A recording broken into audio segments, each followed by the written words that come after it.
Halo teman-teman semuanya. Jika ada suatu daerah di mana penduduknya mudah untuk memperoleh pekerjaan, menurut kalian, apakah akan banyak orang yang mau menjadi penduduk di kota tersebut? Jika ada suatu daerah di mana tingkat kesejahteraan masyarakatnya tergolong rendah, menurut kalian, apakah akan ada banyak orang yang ingin menjadi penduduk di kota tersebut? Teman-teman, setiap manusia pastinya berupaya untuk memiliki kesejahteraan dalam kehidupannya. Oleh karena itu, pastinya setiap manusia akan berusaha untuk tinggal di tempat yang dapat mendukung keberlangsungan hidup mereka. Jika suatu daerah memiliki perkembangan ekonomi atau perkembangan sarana pendidikan yang lebih baik dibandingkan daerah lainnya, maka akan banyak orang yang berusaha untuk pindah ke daerah tersebut. Oleh karena itu, kita mengenal istilah migrasi, yang merupakan perpindahan penduduk dari satu wilayah ke wilayah lainnya dengan tujuan untuk menetap baik dalam lingkup satu negara ataupun antar negara.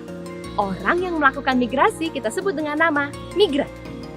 Secara umum, ada dua bentuk migrasi. Yang pertama, migrasi nasional atau migrasi internal, yang merupakan perpindahan penduduk yang terjadi di dalam suatu batas negara dengan tujuan untuk mendapatkan kehidupan yang lebih baik. Dan yang kedua, migrasi internasional, yang merupakan perpindahan penduduk yang terjadi antar negara. Oh iya teman-teman, perkembangan ilmu pengetahuan dan teknologi saat ini telah membuat migrasi internasional sangat mudah untuk terjadi. 3 jenis migrasi nasional yang seringkali terdengar di telinga kita adalah 1. Transmigrasi adalah perpindahan penduduk dari daerah berpenduduk padat ke daerah yang lebih sedikit atau jarang penduduknya. Transmigrasi umum diselenggarakan dan dibiayai oleh pemerintah, sedangkan transmigrasi spontan dilakukan dengan menggunakan biaya sendiri dan atas kesadaran ataupun kemauan sendiri. Yang kedua adalah urbanisasi, merupakan perpindahan penduduk dari desa ke kota. Urbanisasi terjadi karena kota memiliki daya tarik dan desa memiliki daya dorong untuk ditinggalkan. Dan yang ketiga, evakuasi. Evakuasi merupakan perpindahan penduduk ke suatu wilayah karena bencana ataupun perang. Sifatnya tidak menetap ya teman-teman, atau tinggalnya hanya sementara di wilayah tujuan. 3 jenis migrasi internasional yang sering kita dengar adalah yang pertama, imigrasi.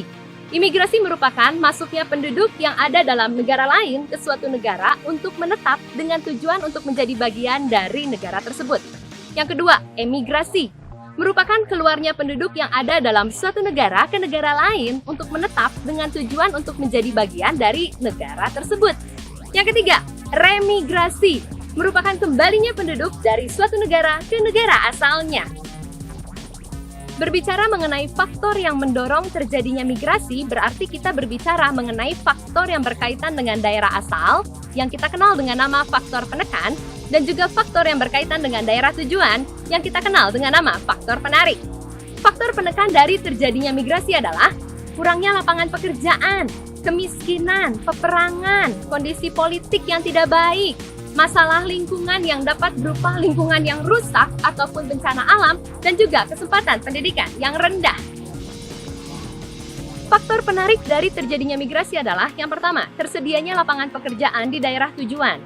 Kedua, daerah tujuan dianggap mampu untuk memberikan penghasilan yang lebih baik dibandingkan dengan daerah asalnya. Yang ketiga, daerah tujuan memiliki jenjang pendidikan yang tinggi. Dan yang keempat, adanya sarana hiburan dan pusat kebudayaan di daerah tujuan. Sarana hiburan seringkali menjadi daya tarik bagi masyarakat dalam melepas stres dan kelelahan hidup dalam memenuhi kebutuhan hidup setiap harinya. Nah, sekarang kita akan membahas mengenai faktor yang menghambat terjadinya migrasi. Pertama, jarak yang jauh. Jarak yang jauh menjadi pertimbangan seseorang dalam melakukan migrasi. Yang kedua, penduduk kesulitan melakukan migrasi dikarenakan kesulitan dalam hal transportasi. Ketiga, biaya migrasi yang tinggi.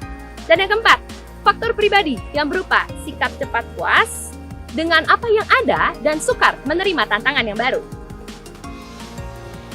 Teman-teman, migrasi penduduk dapat terjadi dengan beragam alasan, namun umumnya berkaitan dengan keinginan untuk memperoleh kehidupan ekonomi yang lebih baik. Peningkatan industri, perdagangan, ataupun jasa di kota besar dapat meningkatkan terjadinya mobilitas non-permanen. Mobilitas non-permanen terjadi ketika penduduk yang tinggal di daerah pinggiran kota besar memasuki kota besar pada pagi hari untuk bekerja dan keluar dari kota besar pada sore harinya. Orang-orang yang melakukan hal ini dikenal dengan nama komuter atau pengelaju. Pembangunan dan pemerataan ekonomi yang terjadi di berbagai wilayah pastinya dapat menekan terjadinya migrasi penduduk dari daerah kecil atau pinggiran ke kota besar. Setelah memahami materi mengenai migrasi, menurut kalian yang paling baik untuk dilakukan itu adalah melakukan migrasi ke tempat yang menawarkan kehidupan yang lebih baik bagi kita atau bertahan di tempat kita dan menjadi penggerak bagi kemajuan daerah asal kita?